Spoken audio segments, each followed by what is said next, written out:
সূরাতুল ইখলাস শরীফ পবিত্র কালামে পাকের অন্যতম বরকত মণ্ডিত সূরা। এই সূরার অপর নাম হচ্ছে সূরাতুত তাওহীদ, আল্লাহর একত্ববাদের সূরা। মক্কা শরীফে নাযিল হয়। আয়াত রয়েছে 4টি। প্রত্যেকটা সূরা নাযিলের প্রেক্ষাপট আছে, কি কারণে সূরা নাযিল হয়েছে। এই সূরা নাযিলের শানে নজুল বা প্রেক্ষাপট হচ্ছে রাসূল পাক সাল্লাল্লাহু তাআলা আলাইহি ওয়াসাল্লামকে মক্কা মুশরিকগণ এসে তার কাছে প্রশ্ন করল রব তাআলার পরিচয় সম্পর্কে। ও মুহাম্মদ, তুমি যে ইবাদত করো, এক আল্লাহর কথা বলো, উনি কেমন, ওনার পরিচয়টা আমাদের সামনে উপস্থাপন করো।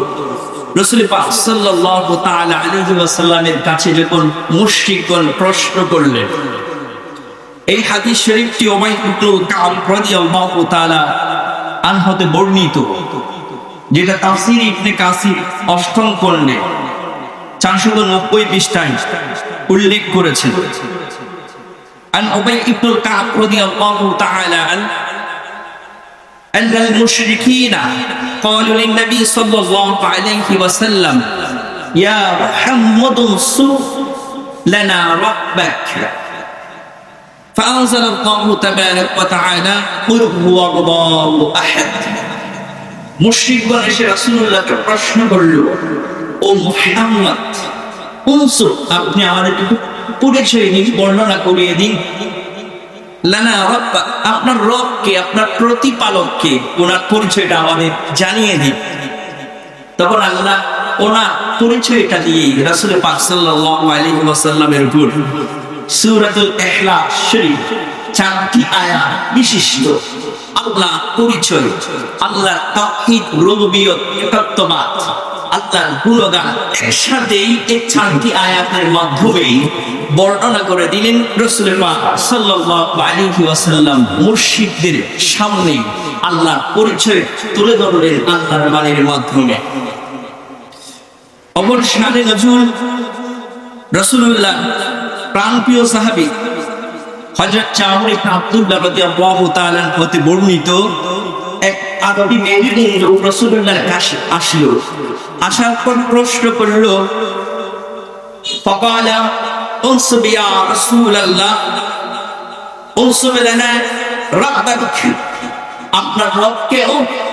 এটি কি ঘাটের তৈরি, মাটির তৈরি, পাথরের তৈরি, বাঁশের তৈরি, কি রকম, আমাদের একটু গুণগান বর্ণনা করুন। তখন আল্লাহ নাযিল করে দিলেন সূরাতুল ইখলাস, কুল হুয়াল্লাহু শরীফ। তৃতীয় নাম্বার শানে নজুলের প্রেক্ষাপট হল প্রখ্যাত মুফাসসিরিন হযরত ইকরামা রাদিয়াল্লাহু তাআলা বর্ণনা করেন, রাসূল পাক সাল্লাল্লাহু আলাইহি ওয়াসাল্লামের কাছে এসে এক একজন এক এক ধরনের প্রশ্ন করতে লাগলেন। ইহুদিরা প্রশ্ন করল, এসে তাদের যেটা ইবাদত করে, যার ইবাদত করে, এটা তারা বর্ণনা করতে লাগলো। তারা বলল, যখন ইহুদিরা বলতে লাগলো, লাম্মা ক্বালাতিল ইয়াহুদ নাহনু না'বুদু উযাইর ইবনুল্লাহ, আমরা আল্লাহর পুত্র উযাইরের ইবাদত করি, তাকে মানি। ওয়া ক্বালাতিন নাসারা, যা খ্রিস্টান রয়েছে, তারা বলতে লাগলো নাহনু না'বুদু, আমরা ইবাদত করি মাসীহ ইবনে আল্লাহ, আল্লাহ ছেলে ঈসা আলাইহিস সালামের ইবাদত করি।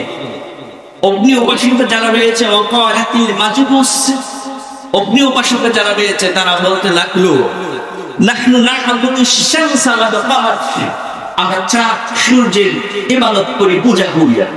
ওয়াকালাতিল মুশরিকুন, মক্কার যারা কাফির মুশরিক রয়েছে, তারা বলতে লাগলো নাহনু না'বুদুল আওতান, আমরা বড় বড় মূর্তি, একটা দুইটা না, প্রত্যেকদিন একটা একটা মূর্তি আমরা পূজা করি, ইবাদত করি, 360টি আমরা মূর্তির পূজা করি।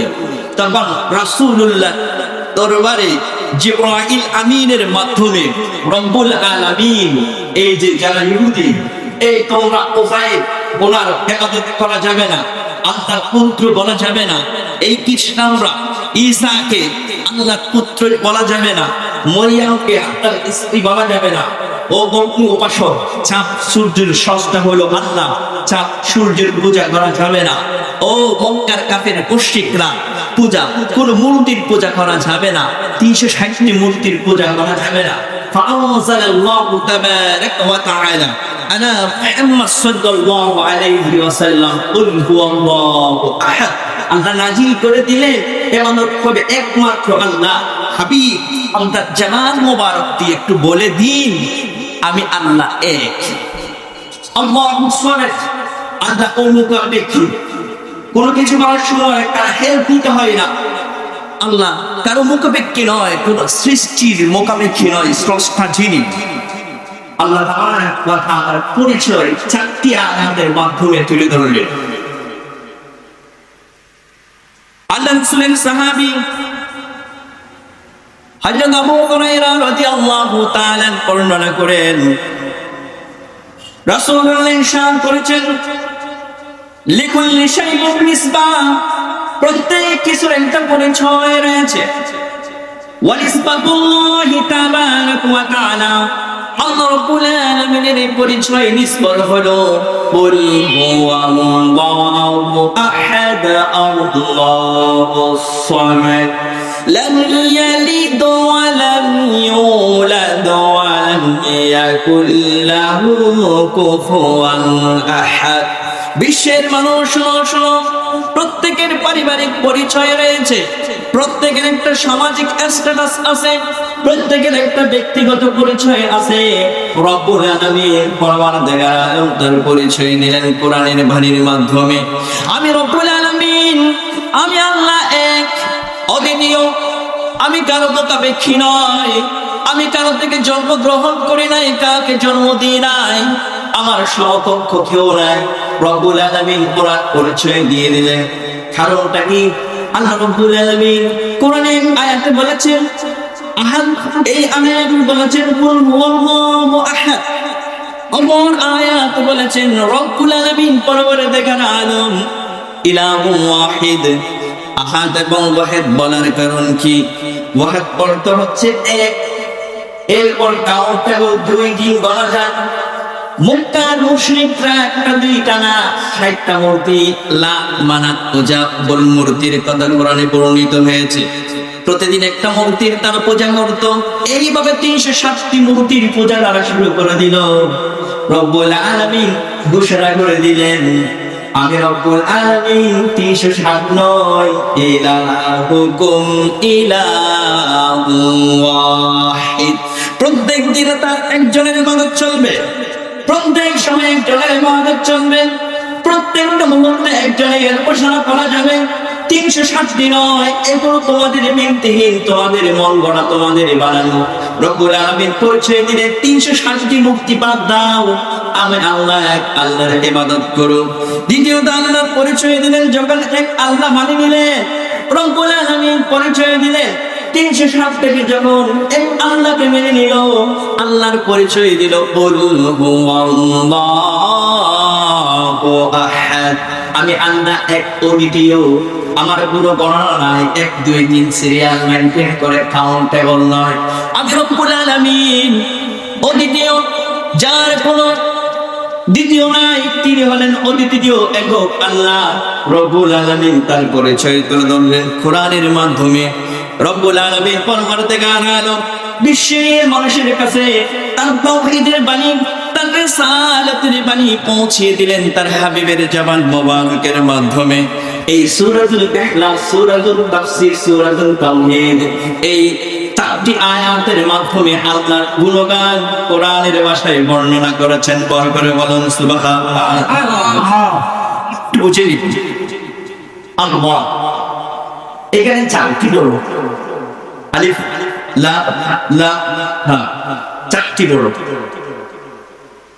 এই সূরায় আল্লাহর পরিচয় দেওয়ার জন্য আয়াত ব্যবহার করেছেন 4টি।